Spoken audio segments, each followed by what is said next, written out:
Assalamualaikum warahmatullahi wabarakatuh. Sahabat kesetaraan dimanapun berada. Perkenalkan, saya Hadijah SPD, Pamong Belajar SPNF SKB Putu Kabupaten Sumbawa Barat, NTB. Pada kesempatan ini, saya ingin berbagi praktek baik dalam menerapkan pembelajaran berdiferensiasi. Sasarannya adalah warga belajar atau peserta didik kesetaraan paket B, di mana warga belajar ini memiliki latar belakang pendidikan dan pekerjaan yang berbeda-beda. Permasalahan yang kerap saya alami pada proses pembelajaran kesetaraan ini adalah kurangnya kepercayaan diri warga belajar, rendahnya minat belajar, dan kepercayaan masyarakat terhadap lulusan kesetaraan masih sangat kurang. Sehingga diperlukan upaya untuk menumbuhkan dan meningkatkan kepercayaan dan minat belajar peserta didik dengan mengacu pada prinsip pembelajaran orang dewasa, yaitu pembelajaran melalui pengalaman nyata, partisipasi, keswadayaan, dan kebersamaan yang mengakomodir kebutuhan belajar peserta didik. Dan hal ini sejalan dengan konsep pembelajaran berdiferensiasi. Adapun strategi penerapan pembelajaran berdiferensiasi yang saya lakukan adalah melalui proyek pemberdayaan yang dalam hal ini adalah proyek pemilahan sampah. Tujuan dari proyek ini adalah agar warga belajar mampu memberdayakan dirinya dan orang lain, baik secara mandiri, gotong royong, dan berkebudayaan global yang mencerminkan profil pelajar Pancasila. Pemilihan proyek pemilahan sampah ini dilatar belakangi dengan semakin meningkatnya jumlah sampah setiap hari dan tidak terkelola dengan baik. Selain itu, pemanfaatan tempat-tempat sampah yang ada di masyarakat masih belum maksimal, sehingga diperlukan upaya untuk mengedukasi masyarakat terkait pengelolaan sampah. Pelaksanaan proyek pemberdayaan ini terbagi dalam beberapa tahapan dan langkah-langkah yang terangkum dalam modul pemberdayaan. Tahap pertama adalah persiapan dan perencanaan proyek. Pada tahap ini, kegiatan yang dilakukan adalah persiapan dan perencanaan proyek adalah penjelasan modul proyek yang dilakukan oleh Pamong Belajar. Tentukan nanti kemana wilayahnya, di mana di RT, siapa yang dekat rumahnya, siapa mau di rumahnya, misalkan di lingkungannya, siapa namanya? Andi. Lingkungannya Andi saja, misalkan di kelompok ini di lingkungan di RT-nya Andi. Nah nanti tugasnya nanti setelah menentukan lokasi tempat proyeknya ini, nanti teman-teman juga akan berkunjung ke RT dulu, minta izin ke RT, nanti ada surat dari kami. Selanjutnya pembentukan kelompok yang tujuannya adalah agar warga belajar lebih saling mengenal dan bekerja sama dalam kelompok.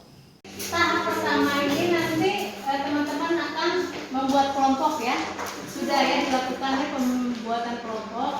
Jadi nanti teman-teman akan memilih siapa menjadi ketua kelompoknya, siapa yang menjadi sekretarisnya, mungkin perlu ya. Adapun hasil yang diharapkan dari tahapan ini adalah terbentuknya nama-nama kelompok beserta tugasnya serta lokasi proyek dalam bentuk daftar nama kelompok dan beserta tugasnya.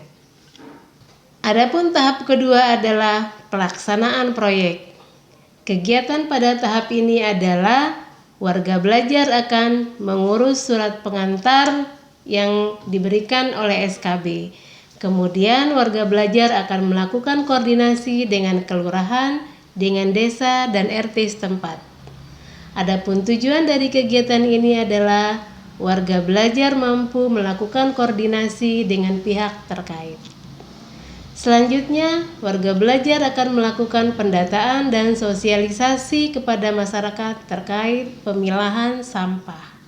Assalamualaikum warahmatullahi wabarakatuh. Saya warga perwakilan dari teman-teman dari SKB. Jadi kita punya tugas dari SKB untuk turun ke masyarakat untuk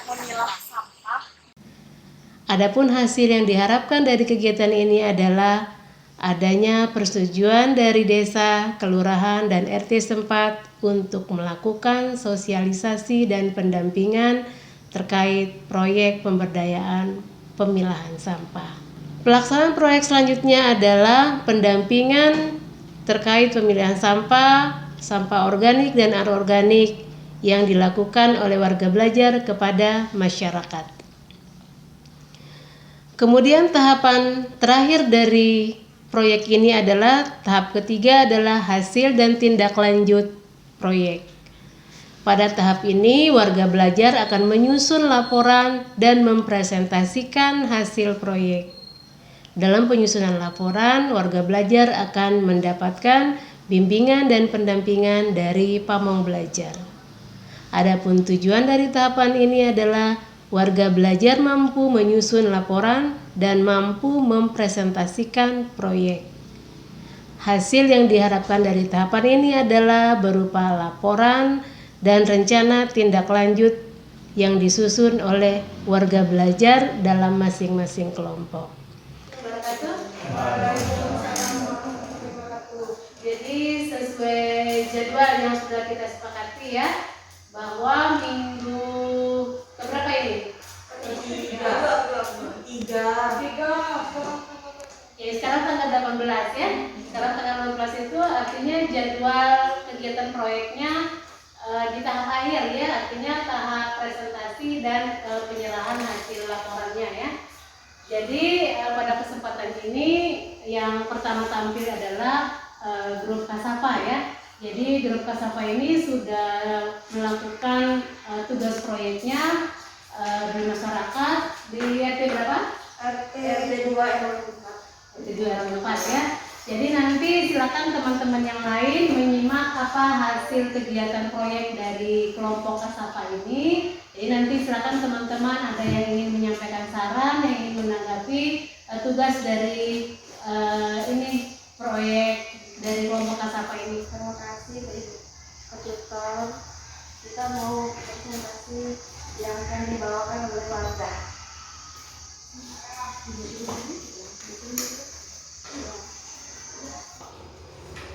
Bagaimana ini pendapat ini? Bagaimana kalau bisa kita kerjasama dalam semua kelompok yang kita turun langsung ke dinas terkait begitu untuk bisa kita sampaikan masalah sampah. Oh, itu untuk tindak lanjutnya. Saya.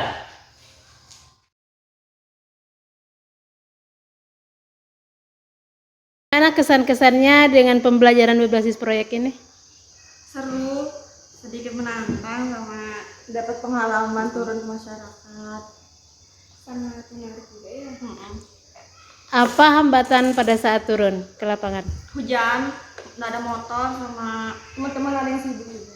Lalu juga apa masyarakatnya nggak ada di rumah.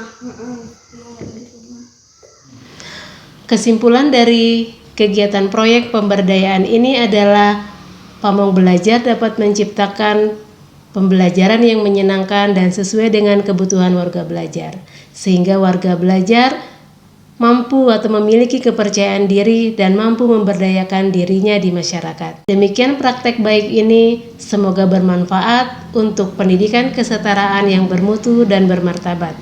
Wassalamualaikum warahmatullahi wabarakatuh.